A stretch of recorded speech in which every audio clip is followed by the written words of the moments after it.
This one, as you can see, I had to, well, I guess that one, this one's at the wrong angle, this piece is, compared to our Lincoln slag chip and hammer. But, you know, it's strong, and how it's welded, I had good penetration there. And, it works for just light flux core welding.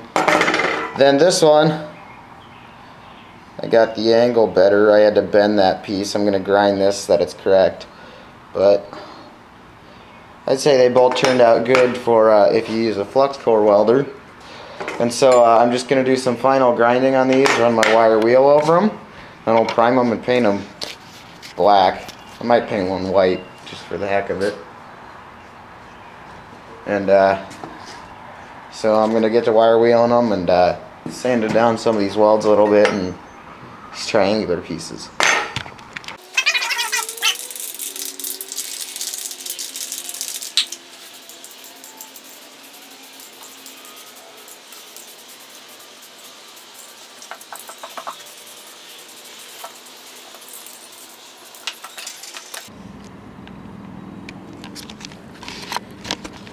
Okay, so here's how these are. They're kind of tacky. It's humid out, and so I'm not really going to touch them tonight. I'll paint the other side tomorrow.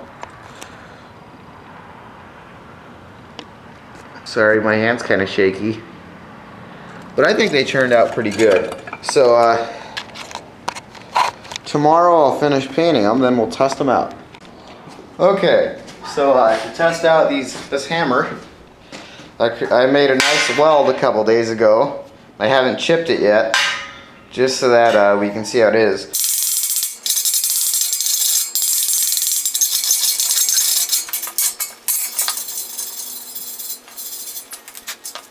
So it does a pretty good job. There's a few things I would do differently on this build if I were to do it again. Well, first off, those flat sides that are triangles that are welded onto them, I wouldn't weld them on horizontally again on accident. I'd make sure that they're vertical so that I can actually chip slag properly.